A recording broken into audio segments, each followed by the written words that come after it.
सभी लोग ईद की तैयारियों में जुटे हैं। खुशियाँ मनाने के लिए सब बेताब हैं, लेकिन मुझे खुशियों से नफरत है, नफरत। इस बार की ईद मैं लोगों को नहीं मनाने दूंगा। बिना चांद देखे तो ईद होती नहीं है। इस बार मैं चांद की चोरी कर लूंगा, ना दिखेगा चांद और ना मनेगी ईद। अरे अरे ये चांद कैसे निकल गया डिब्बे? ईद आने वाली थी। सभी लोग उसकी तैयारी में लगे हुए थे। कोई नए कपड़े खरीद रहा था तो कोई सेवइयाँ, कोई गरीबों की मदद के लिए अनाज खरीद रहा था तो कोई रिश्तेदारों के पास जाने का प्लान बना रहा था। अरे हाँ, इस बार तो चाहे कुछ भी हो जाए, ईद की दावत पर हम सब लोग पहुँचेंगे। आप सेवइयाँ थोड़ी ज्यादा ही बनाना फूफी। लेकिन इन सब से दूर काला बंदर काली पहाड़ी के काले तालाब के पास बैठकर कुछ और ही प्लान बना रहा था। सभी लोग ईद की तैयारियों में जुटे हैं। खुशियाँ मनाने के लिए सब बेताब है, लेकिन मुझे खुशियों से नफरत है, नफरत। इस बार की ईद मैं लोगों को नहीं मनाने दूंगा। बिना चांद देखे तो ईद होती नहीं है। इस बार मैं चांद की चोरी कर लूंगा, ना दिखेगा चांद और ना मनेगी ईद। काले बंदर ने चांद की चोरी का प्लान बनाया, लेकिन चांद की चोरी कोई आसान काम तो था नहीं। इसलिए उसने कब्रिस्तान के एक कब्र में रहने वाले शैतान का सहारा लेने का सोचा। वो शैतान बहुत ही शक्तिशाली था और काला बंदर का बहुत ही अच्छा दोस्त था। कब्रिस्तान के कब्र से शैतान को निकालने के लिए कब्र को खोदना जरूरी था। इसलिए वो आधी रात को शैतान के कब्र के पास जा पहुंचा। ये रहा वो कब्र। अब मुझे इसकी खुदाई करके अपने शैतान दोस्त को बाहर निकालना है।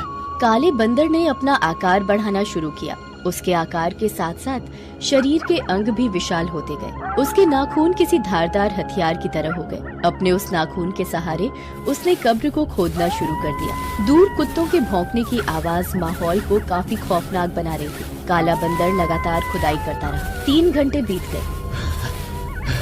3 घंटे हो गए। न जाने ये कब्र कितना गहरा है।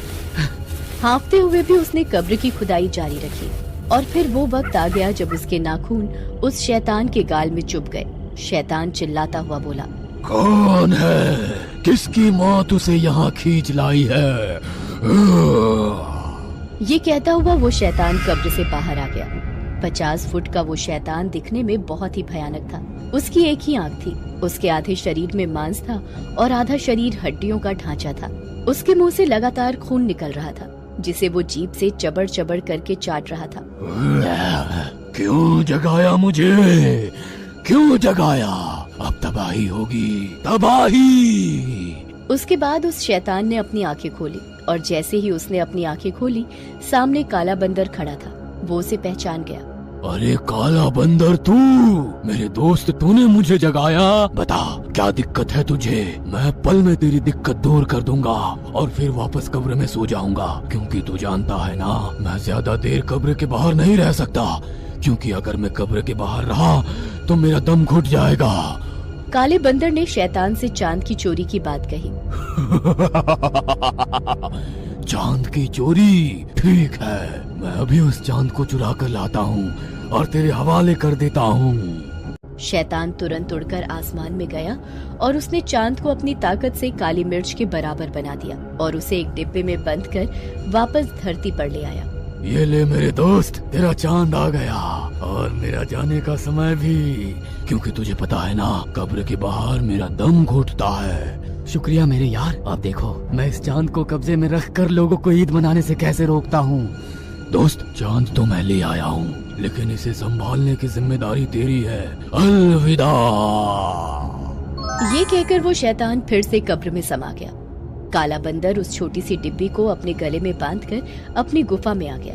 अगले दिन की बात है। उसी शहर में रहने वाली 6 साल की सलमा से उसके अब्बू अब्दुल कह रहे थे, सलमा, इस बार ईदी में तुम्हें क्या चाहिए बेटा? अब्बू, मुझे तो लाल रंग की फ्रॉक चाहिए, वो जो हमने मस्जिद के पास बड़े से मेले में देखा था ना। अरे कौन सा? क्या अब्बू, आप भी ना कितनी जल्दी भूल जाते हो। वो लाल रंग की फ्रॉक जिस पर एक छोटी सी गुड़िया बनी थी। अरे हाँ, याद आया। जरूर सलमा, इस बार तो मैं तुम्हें वो जरूर दिलाऊंगा। सलमा जब सिर्फ 2 साल की थी तभी उसकी माँ का इंतकाल हो गया था। अब्दुल ने उसे बहुत ही लाड प्यार से पाला था। अब्दुल गुब्बारे बेचा करता था, उसी से उसका परिवार चलता था। गुब्बारे ले लो, गुब्बारे, रंग बिरंगे गुब्बारे ले लो, गुब्बारे। अब्दुल की लाख मेहनत करने के बावजूद भी वो सिर्फ 2 शाम की रोटी ही जुटा पाता था। पिछले 3 सालों से वो सोच रहा था कि ईद पर अपनी बेटी सलमा को नई फ्रॉक देगा, लेकिन उतने पैसे ही उसके पास नहीं होते कि वो उसे नई फ्रॉक दिला पाता। छोटी सी सलमा बेचारी फटे चिथड़े फ्रॉक में ही रहती, लेकिन इस बार अब्दुल ने तय कर लिया था कि वो किसी भी कीमत पर उसे फ्रॉक दिलाएगा। मौलवी साहब तो कह रहे थे कि आज चांद तो दिख ही जाएगा। मतलब कल ईदी होगी, मस्जिद के बाहर लोगों की बहुत भीड़ होगी। कल मेरे बहुत सारे गुब्बारे बिकेंगे और जब बहुत सारे गुब्बारे बिकेंगे तो पैसे भी बहुत सारे आएंगे। मैं उन पैसों से सलमा को फ्रॉक दिला दूंगा और उसे मीठी सेवैया भी खिलाऊंगा। उसने ये बात सलमा को भी बता दी थी। सलमा बेचारी नई फ्रॉक के सपने देखने लगी। सभी लोग चांद का इंतजार कर रहे थे, लेकिन तय समय से कहीं अधिक बीत गया। चांद का पता ही नहीं था। अम्मा, आज चांद तो दिख जाना चाहिए था, लेकिन आसमान तो बिल्कुल खाली है। चांद कहाँ गया? लोगों को लगा कि शायद चांद आज ना दिखे, कल दिखे, क्योंकि ऐसा अक्सर हो जाया करता था। लेकिन अगले दिन भी चांद का कोई अता पता नहीं था। सभी लोग चिंता में डूबे हुए थे। उधर अपनी गुफा में काला बंदर खुशी के मारे जोर जोर से हंसे जा रहा था। चांद यहाँ मेरे गले में लटका है, मेरे कब्जे में है। अब कभी नहीं मनेगी लोगों की ईद। इस तरह 3-4 दिन बीत गए। चांद का पता ही नहीं चल रहा था।